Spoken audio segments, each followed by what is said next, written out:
Raider Nation. Welcome back to another season of the Nation's official podcast. We are your host, in case you haven't forgot. My name's TJ Kern. That is Blake Hartsfield. Blake, long off season, man. How's everything going for you? And life has been busy this summer. Our son is 13 months old, so he's just recently learned to walk, and he's all over the house. So chasing him around, and then work has been busy, but it's been a long time, TJ. I'm looking forward Been too long. I'm looking forward to talking a little Red Raider football.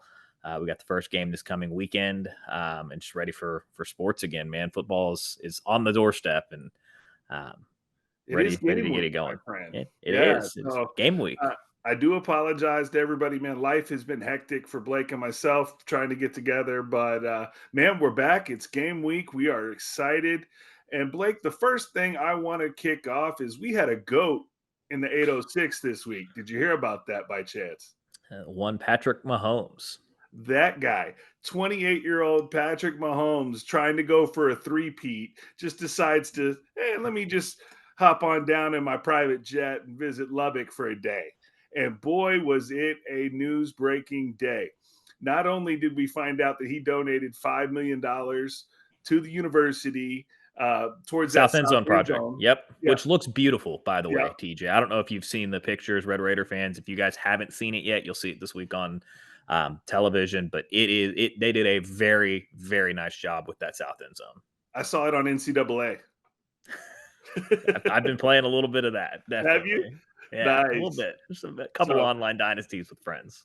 yeah, oh, that's legit, man. So he not only did that, and we were wondering where this Patrick Mahomes logo, this Patrick, because he's spearheaded this whole thing with Adidas, and if you're not paying attention, Tech's going to have new uniforms this year. They have a new sponsor. The Under Armour on my jersey is gone. It is out of there, and it has been replaced by Adidas. And Patrick Mahomes is an Adidas athlete, kind of spearheaded this whole thing, Blake. But not only that, he announced that he is launching Team Mahomes, his own version of NIL athletes, and our freshman All-American Micah Hudson leading the way on the football team. Yeah, TJ, this is just further examples of how great Patrick Mahomes has been for Texas Tech, is for Texas Tech, will be for Texas Tech. First off, for those that don't know, he drove the Adidas deal to begin with. Adidas probably would not have signed Tech away from Under Armour. It had Mahomes not had the success that he's had and pushed for Tech. Where they are getting the special pack for Holmes jersey, but just on the jerseys as a whole, really quick, TJ, massive upgrade. I mean, that just the piping on it, the lettering, the name, the numbers, they just pop off the jerseys better. It's a simpler design. The stripes on the sides of the jerseys look great. Really, really good job overall with that, and I expect nothing less with Patrick spearheading that initiative. But TJ, to your point, donating to the South End Zone and then setting up his own NIL program. He just continues to be a walking advertisement board, an asset to the university, and he's my favorite player in the NFL. Yeah, he's my favorite athlete probably of all time at this point, and he's only 28 years old.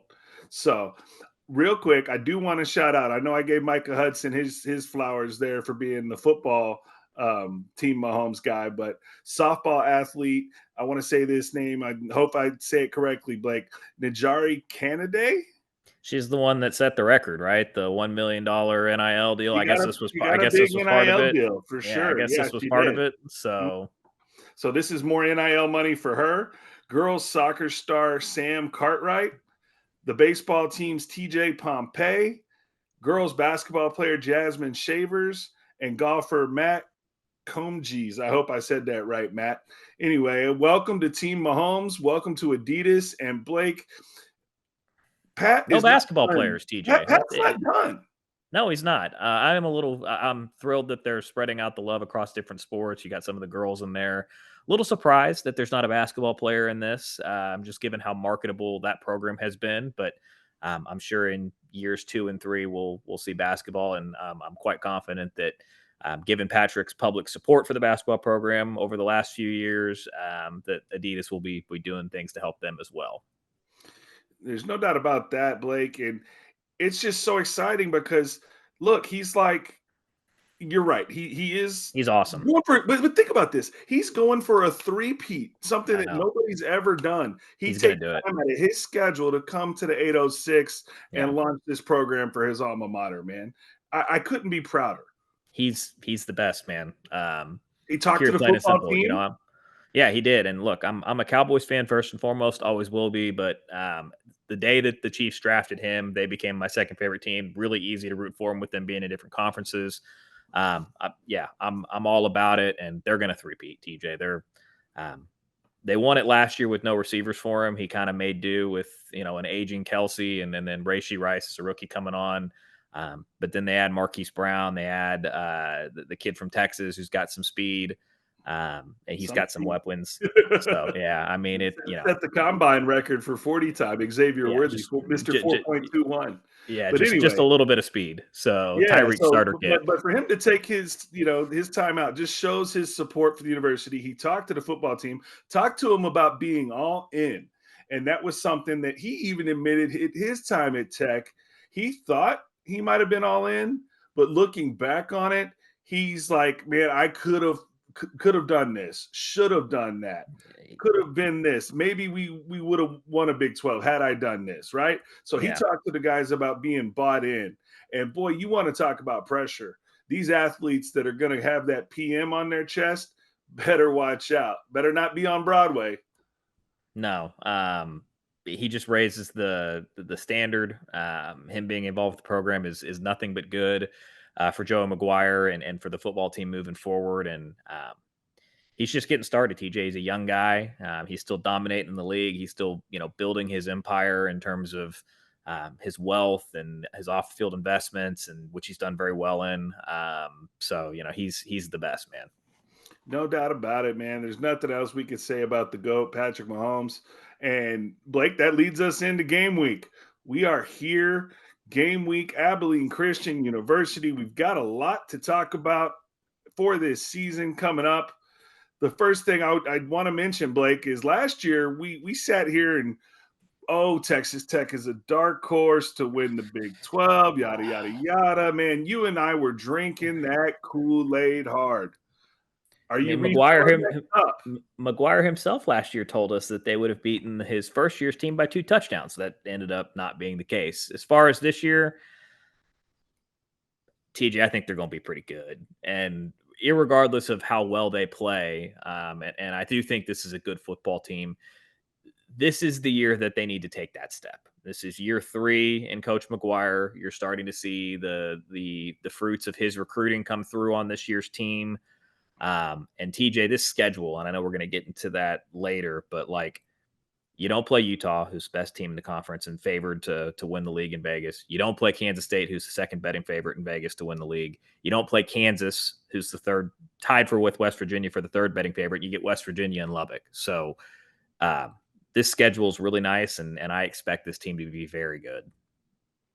Not only do I agree with you, Blake, give me that Kool-Aid. Give me that solo cup, man. I'm drinking it. Yeah, I'm I'm with with you. you. I mean, I said after last season I wouldn't drink the Kool-Aid again, How but can you not? man, I mean, I'm how can you excited. not? If we start with the offense here, TJ, and I think you're going to touch on it here in just a second, but big year for the offensive coordinator. But you look around the offense, right? Okay, so anybody who's followed this podcast knows how I feel about the quarterback. Okay, Baron Morton is, if he's healthy, and all reports are that he is healthy, is far and away better than Tyler Shuck. And him coming into the offseason, getting all the first team reps is going to make a difference. Him coming into training camp, getting all of those reps, I think he's poised and ready to establish himself as not only a great quarterback here, but a great quarterback within this conference. You've got Taj back, which coming back for the super senior year, so the running game should be there. TJ, the receiver room is better across the board. Playmakers. You kept the one guy from last year's team in Eakin who was productive. And you've got McCray back, and McCray's kind of a gadget, fun little piece that you can create some, be creative with in different ways. But then you upgrade at receiver, right? You got Josh Kelly in from Washington State. You get Douglas in from Florida, and TJ, Micah Hudson is going to play. I think he's going to basically be a starter On the depth chart for week 1, they've got him as a backup, but he's going to play in the slot. They're going to get him on the field. They're going to get him the football. To me, the offense comes down to one thing and one thing only. That's the offensive line. The offensive line is supposed to be better this year. They got some transfers in. They They have to be. supposedly beefed it up. But speaking of that offensive line, before we get into like really a bunch of the players and what we expect to happen, there was a list of quarterbacks that were ranked recently by, I believe, College PFF, and all you analytics heads out there love the PFF, Pro Football Focus or whatever it's called. I know, Blake, you're a big analytics guy. They had Baron Morton ranked 14th best quarterback in the Big 12. Absolutely ridiculous. He's going to make that look really bad. The thing that makes me laugh is I think they had Alan Bowman at like 6th or something like that. Donovan Smith, the guy he beat out, was like, I know, was ahead of him and yeah. beat him last year. He beat him last year head to head. It's a joke, TJ. I don't need to go. You up on that one. I don't know. I don't need to go into how much and how I feel about Baron Morton's game. And anybody who follows Tech knows he's better now, Bowman. If you had the choice as a Tech fan, would you have Alan Bowman in his 9th? First off, how that guy's still in college, I have no idea. But if you gave any Tech fan Alan Bowman this year or Baron Morton, every single person would tell you Baron Morton. I mean, you and I both on this program many times have talked about the skill set that Baron Morton has. We are both fans. And that's part of the reason we're drinking the Kool-Aid here. We are Baron Morton fans. I do not think he is the 14th best quarterback by a long shot in this conference. So I just, like I said, I wanted to tee you up.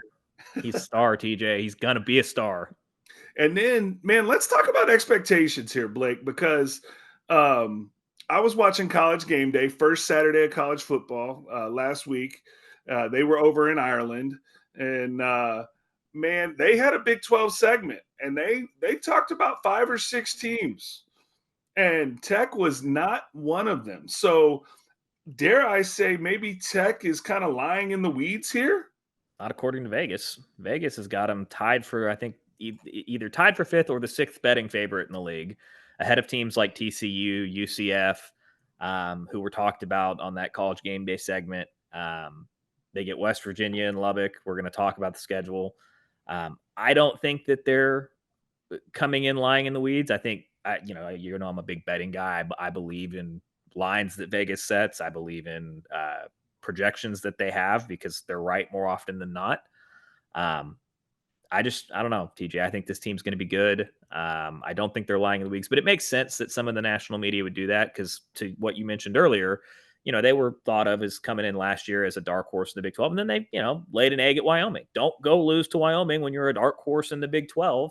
And they've got that game again this year, TJ, up in Pullman. So, I don't blame people for kind of taking a step back. Well, we thought they were going to get there last year and they didn't take the step. But this is year 3. This is you've got the McGuire recruits. You've got the quarterback in place. You're talented on the outside on offense. We're going to talk about this defense, but I think this is the year, man. Yeah, and then you brought it up just a few seconds ago. This is a Coach Joey McGuire team, right? He's had time to get his guys in. We've heard about the recruiting, lots of speed, lots of athleticism, lots of talent on both sides of the ball.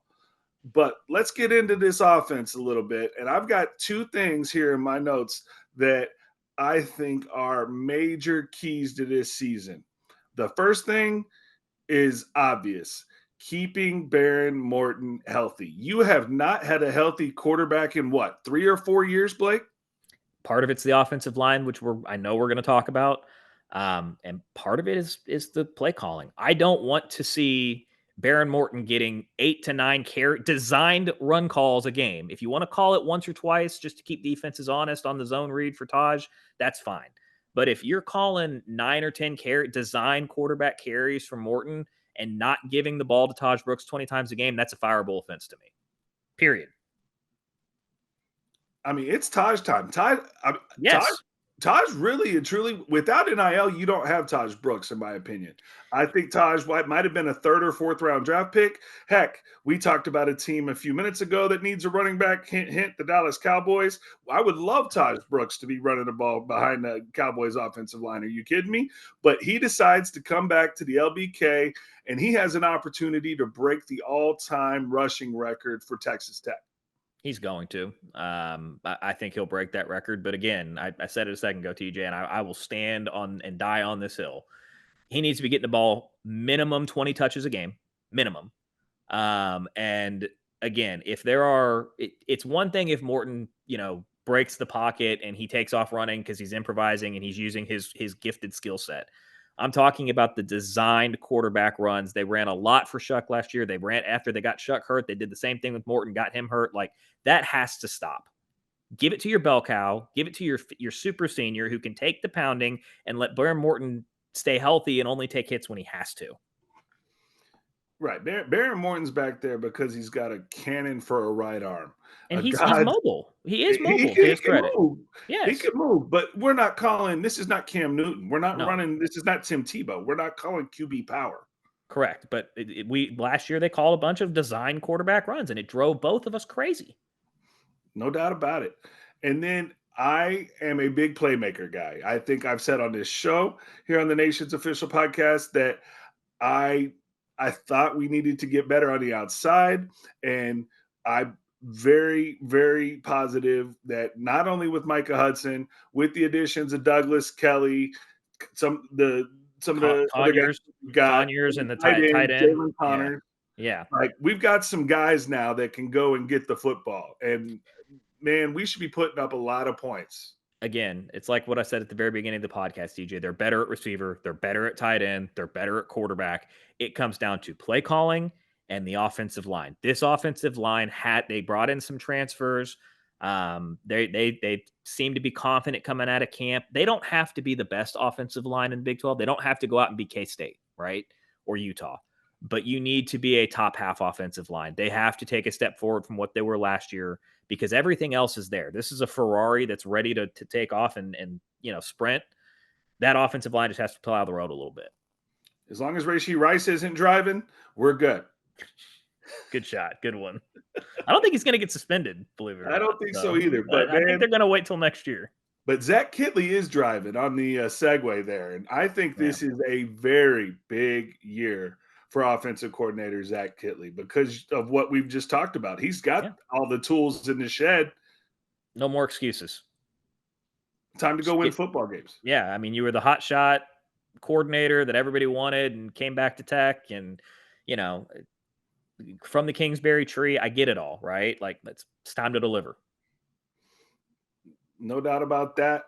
And then let's flip it. Let's go over to the defensive side of the ball where you've got Ben Roberts coming back, and all I've got to say is I trust in Tim DeRuyter, the defensive coordinator. I mean, I just trust that guy to get it done. Yeah, TJ, you hit the nail on the head. I think in this is year 3 of DeRuyter, obviously, or I guess he came in with McGuire. So yeah, year 3. It's been steady improvement since he came in. I think that this is a defense that is what the Leach defense has wanted to be, where they're a bend but truly don't break. They're very good in third and short and fourth and short situations. They're very good on the goal line. Analytically, they've been top 20 each of the last 2 years in that. They stiffen up when they need to. They take they're aggressive. They take the football away. You don't have the star power on the defensive line, but I think that group as a whole is going to be better. There's some young talent that flashed in the bowl game last year against Ole Miss. They're deeper kind of across the board at that position at both defensive tackle and at end to be able to get through the whole season. TJ, this linebacking crew is going to be two wrecking balls. Between Ben Roberts and a healthy Jacob Rodriguez coming back. I expect that to be one of the best linebacker units in the conference. And then I think this secondary is probably the best position group on the defense, believe it or not. As deep as the D-line is, as star power, as much star power as there is on the linebacker position with, the freshman All-American Ben Roberts back, obviously, and then Rodriguez healthy. TJ, this secondary is good. It's led by CJ Bakersfield, that safety who was the second leading tackler last year. He plays, kind of center field, and it all stems from there. They got good corners. And to your point, you trust in DeRuyter. I have faith in this group to be a top half defense in the conference. Well, Blake, you ready to have some fun here on the Nation's official podcast?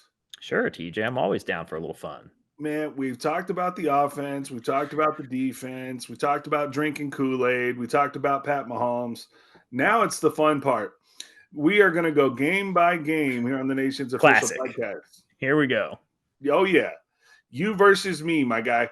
So I have the schedule pulled up. All right, and then so do I. we'll keep a tally here. How many wins you have the Red Raiders going with? All right. Do I even need to bring up Saturday? If they lose to Abilene Christian, okay, like I don't even need to even finish that sentence. All right. Everybody knows what would happen if they lose to Abilene Christian. By the way, our good friend of the program, Ted Emmerich, gets his first Texas Tech football call for ESPN Plus. He will be behind the microphone Saturday at Jones AT&T Stadium. Good for him. Yeah. He's done a lot of basketball games out there, but never done a football game. Good for him. Never done a football game. So he's excited to go back to the 806 and call a game at Jones. So good for our friend Ted. And that being said, I'm with you. 1-0 next. Here's your trap game. Possibly, It's not a trap game. I disagree with that 100%. This is a game. Look, I said it last year about the Wyoming game. All right, and I'm gonna say it about this game. If you want to be the program that Joey McGuire aspires to be and talks about being and sticks his chest out and beating, Washington State is a former Power 5 team. That is, you're going on the road to Pullman, and I get it. That's a long trip, and it's the middle of nowhere, and there's there's a lot of similarities to the Wyoming game. This is a game you should expect to go in and win. I'm sorry. They lost their quarterback, Cam Ward, to Miami. There's no excuse to me, TJ. Go if you want to be the program you talk about being. And look, they're going to win this game. They're not going to let it happen 2 years in a row. 2-0. Okay, I got 2-0 also. Then you come home and you play the Fighting Cacas. My buddies, my North Texas Mean Green buddies. Chalk it up. Chalk it up. I mean, no ifs, ands, or buts. We're not losing Cacas. No, 3-0. 3-0. We both have us 3-0. Okay. Arizona State, and I may need to September 21st. I may need to go to Lubbock just because I think you know what I'm talking about. Go out to Lubbock for this game. This one has all the makings of a doozy here. Go ahead. What do you got? It should be an easy win, TJ. Arizona State that was one of the worst teams in the Big 12 or in the Pac-12 last year. I think they finished second to last. At home in Lubbock, the first game of the Big 12, you should win this game. So 4-0. Okay, so we're both on board, right? Kool-Aid 4-0. Yeah. September, that gets us to late September, September 28th, another home game against Cincinnati. The what was that guy's name? Dana Beers. The Dana Beers Bowl. No. 5-0, TJ. This is a Cincinnati team that won one Big 12 game last year against, I believe they beat Houston, which was a fellow AAC ad with them. They were one of the worst teams in Big 12. They're coming to Lubbock. 5-0. Like, protect your home field. Protect home field. 5-0. Both of us are on in agreement there. Tricky game October 5th in Tucson, Arizona against the Wildcats. This one's interesting to me, TJ. A lot of people will look at the schedule and the ESPN Power Index has this as a loss for Tech. They will be underdogs. Arizona returns a team that was, I think they finished like third right behind Oregon and Washington last year in the Pac-12. They brought their Fafita, their quarterback, back. What's interesting, though, is they lost their coach to Washington. So the quarterback came back. Some of the players came back, but they lost the guy that ran everything to Washington. They brought in San Diego State's coach, I believe, to backfill him. So it'll be interesting to see how they adjust. But I'll say a loss just because at some point they're going to slip up. But I think this is a very winnable game. But I'll say 5-1. Okay, and I'm going to piggyback this with the next game. Okay, because you got Baylor coming into the Jones October 19th. I'm going to say you go 1-1 in this stretch. That's fair. I think they beat Baylor at home. So we have the same record at the end of the 2 weeks. I think they're at 6-1. All right, so we both have them at 6-1. I don't know, but back to your point, if this is the program, there's a big part of my heart here that wants to say you're undefeated still. I'm just not. I'm just It's not ready very to do it. it's very possible. I'm not going to pick it officially, but it's very possible that they're undefeated at this point. And then So if you as you come through this, TJ, I look at these. I think you got to go 1-1 in these next two games. You get back-to-back road games in Fort Worth, which will be a road game that you have 30% of the crowd. TCU, I will be there with my wife. They're up to their same antics that they pulled 2 years ago, trying to prevent Tech fans from buying tickets to the game. You have to buy the little mini plan or whatever. And then you follow it up with the trip to Ames. I think you got to go 1-1 here, and I think that they will. I think they win TCU, lose Iowa State in early November. okay, I'm with you there. If you take this 2-game stretch, 1-1, so we both are what? It's 7-2 right now. Yes. Okay. So whether they win in Iowa State and lose in Fort Worth or vice versa, I think we both agree on 8-2 at this point. Yeah. Okay. Then it gets fun. Coach Prime comes to Lubbock November 9th. TJ, call me a hater. Call me whatever you want to call me. What I'm about to say. They're not very good. TJ, they went 4-8 last year, and they're like the most overhyped team in history. They got better at their starters, but they don't have any depth still. This is late in the season on the road. TJ, I think you win this game, and I not only do I think you win this game, I think you win this game convincingly. I got us beating Coach Prime as well. So what's that? 9 and or what do we get? Eight, 8 eight and wins? two, 8 and 8 two, and 2. Okay. November 23rd loss, on the road loss. at Oklahoma State. The Allen Bowman Revenge Tour. I know Baron Morton beat him there 2 years ago as a true freshman, but and it's a game the Red Raiders could. It'd be a big game, right? If we get to that game at 8-2, Oklahoma State's going to have a very similar record. It's going to have Big 12 title game implications. We would have only lost at that point, 2 conference games, potentially 1 if you win at Arizona. But there's all the reasons you could win the game, but I'm not going to pick it.